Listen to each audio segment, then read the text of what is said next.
What's up everyone, my name is Chris, welcome to the Like Sneaker channel. My videos are based on me rating the following categories and scoring them out of 10. And I'll provide on-feet footage, value predictions and my overall feelings towards the sneaker. And this is all purely subjective. Many sneakerheads would know that I'll be reviewing in this video boasts a colour arrangement that is undeniably reminiscent of Tom Sachs' unreleased NikeCraft Mars Yard 2.5. So why are the Mars Yards so popular? It is purely because of their limited releases and successful marketing campaign for those who are likely chosen where they must physically wear the shoes and provide feedback to aid in the updating of the shoe. To date, I believe they have released 3 versions, the 1.0, 2.0 and the Overshoe. Despite their many online articles stating to release the 2.5 back in December 20, however, they haven't been released yet. Ignoring the Mars Yard hype, let's see how the Nike Daybreak SP Fossil Orange holds on its own.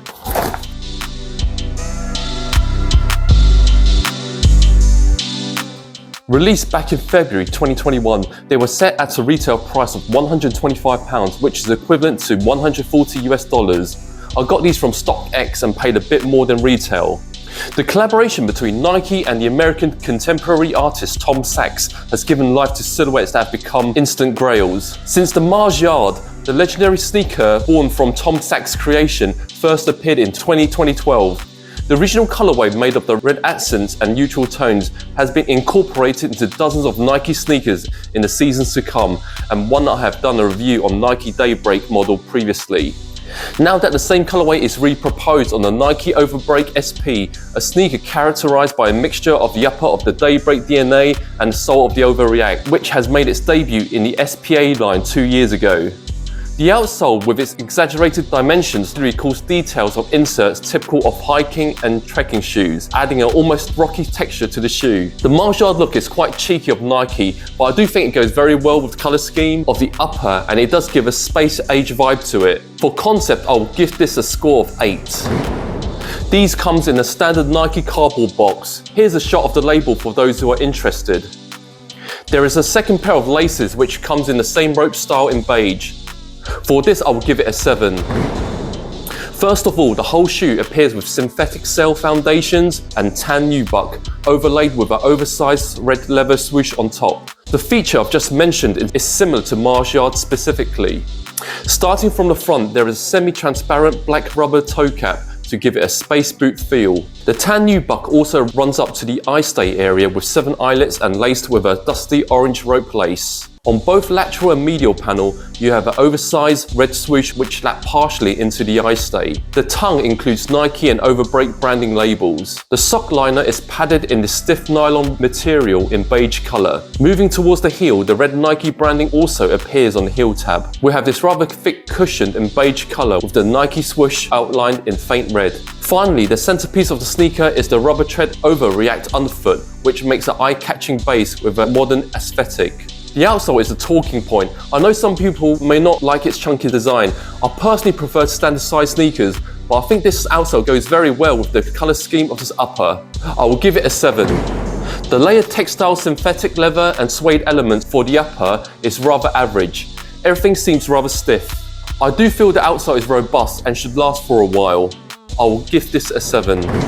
The craftsmanship of my pair is also average. There are a lot of visible glue stains between the upper and outsole on both pair, but I am a bit disappointed about the toe box on the left pair. As you can see, the toe box area near the black toe cap doesn't seem as smooth compared to the right. I will score this a 6.5. Now let's move on to some on-feet footage.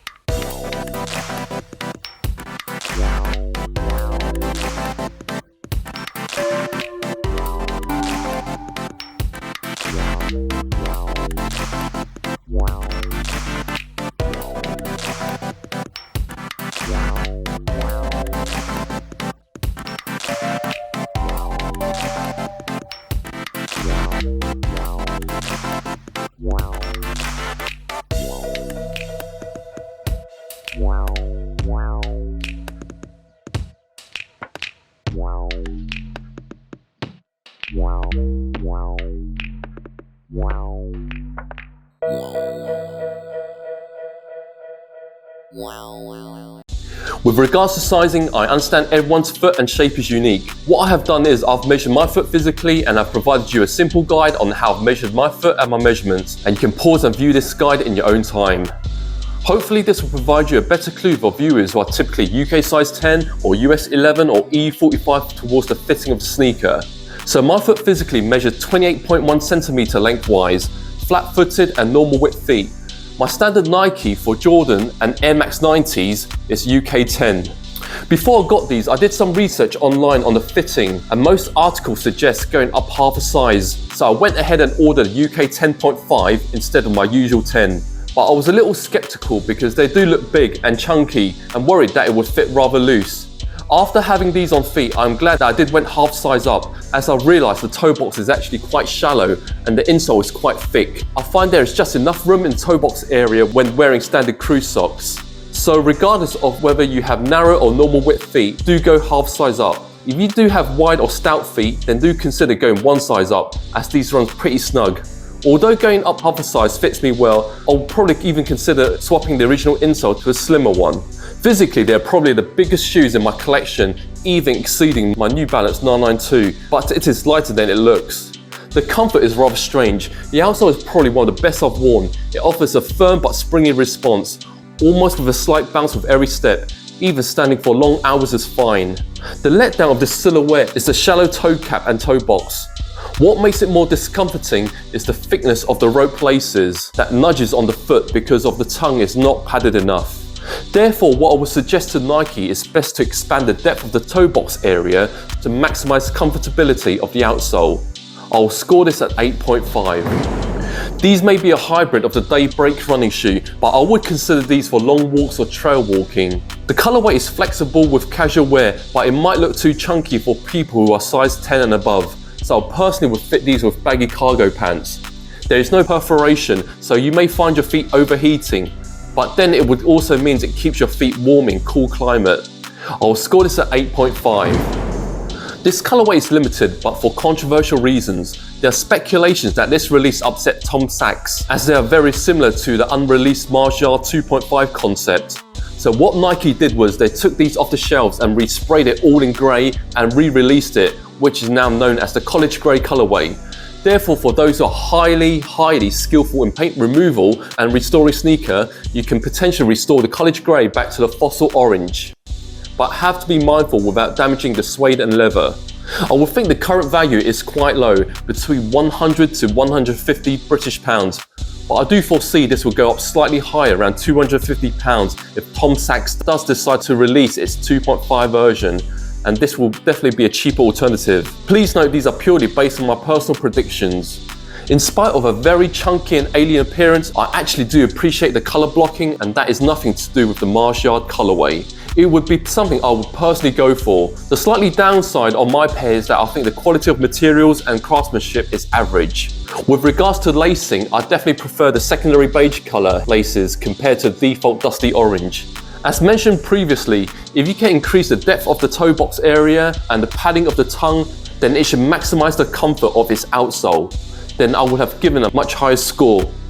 The outsole does offer extra height and boost whilst wearing it, so this is a big plus, and it is refreshing to see a new model that is slightly different to others. And I personally hope that the eventual release of the Mars Yard 2.5 will give this sneaker a push. For the retail price point of £125, it is decent, and if you don't mind the chunky design and wanted something different, then this is a pretty solid sneaker. Overall, I'll give this a 7.6. So I'd like to know how you feel about this naughty overbreak, drip or miss. Let me know your honest feedback in the comments below. Thank you for watching this video, and I hope it was informative. Please do the usual subscribe, like and share, and I shall see you on the next video. Like Sneaker over breaking out.